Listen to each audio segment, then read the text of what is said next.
Hello, this is Onyx Understandings. Okay, so today I'm going to be doing Luke chapter 21, verse 14.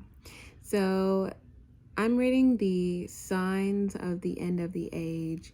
So basically, the end of times, right? One thing that stuck out to me before I start with the verse, the ending is symbolic, not literal. So from me reading the Bible, I think a lot of things are symbolic versus very literal. A lot of things have a lot of different meanings. And I think the more, it says here, where does it say? The need for watchfulness.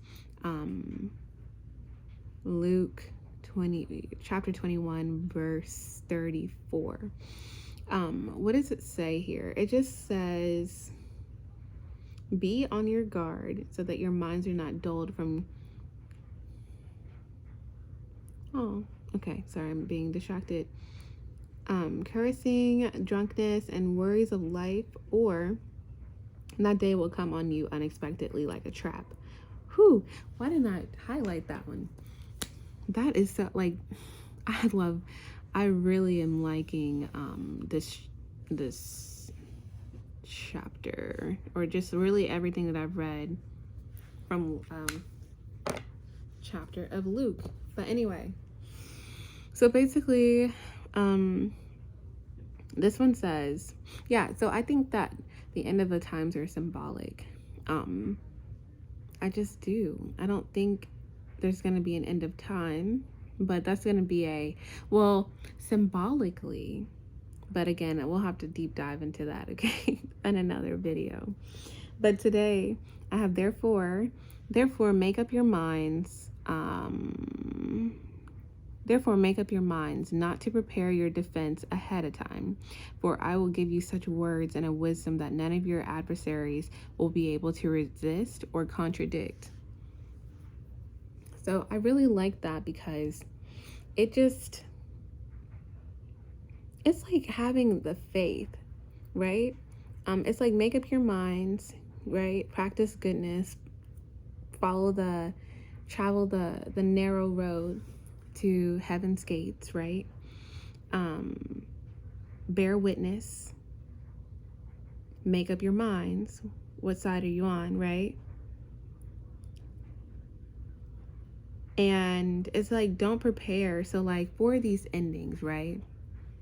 Literal or symbolic. You make up your mind. If you're going to bear witness, if you're, for the end of times, basically, you don't need a defense. You don't. It's saying that you will receive either from God, I think. This is what this is saying. I'm not sure how the whole like Bible works yet, because I know I'm in the chapter of Luke. But do you get what I'm saying? I don't know who's saying this. Who's saying this? Because I kind of just started in the middle, but okay. They asked him. No, yeah, this is Luke, I think. But anyways, basically, it's your intuition. It's God speaking to you. It's God speaking directly to you. You don't need a defense when God is on your side, when you're led by God, when you work for God. You just don't. I mean, it's saying kind of like the people who need to prepare defenses.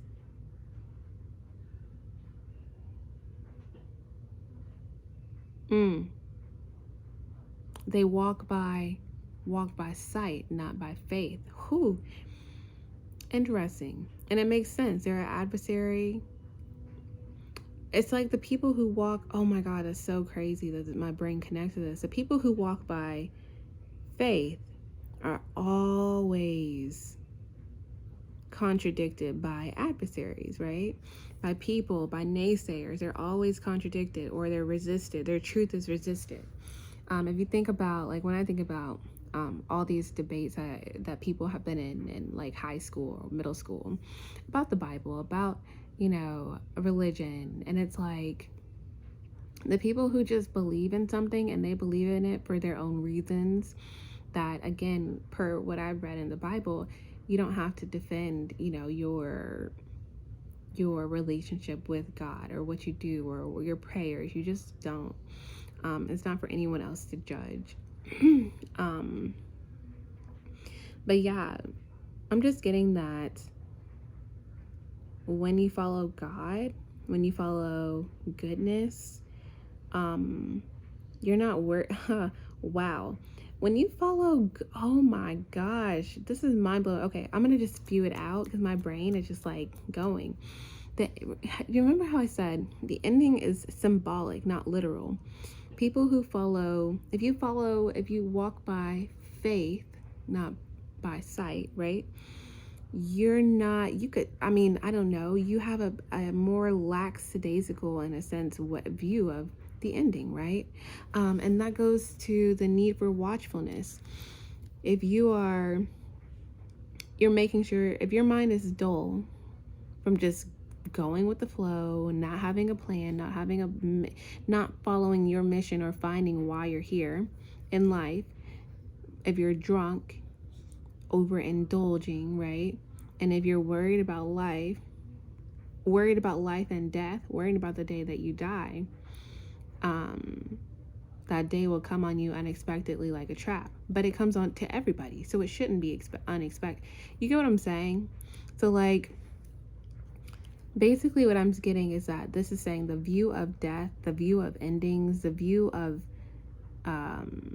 death, really endings, the end of the age, the end of the times, is all symbolic. But you have to walk by faith, not by sight, in order to view that.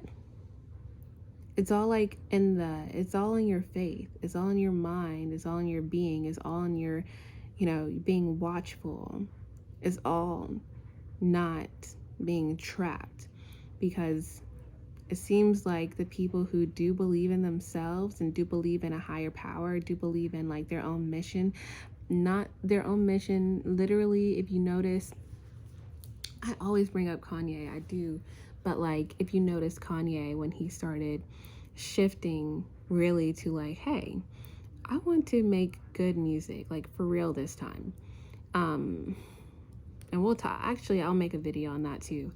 Good music, oh my gosh, I'm gonna have to write this down. Good music, and that song lyric that he wrote, and now it's like, the good would have been God, except that added more O's. It's like he went back and he just kind of like, hey, I want to make good music, of goodness, of God, right?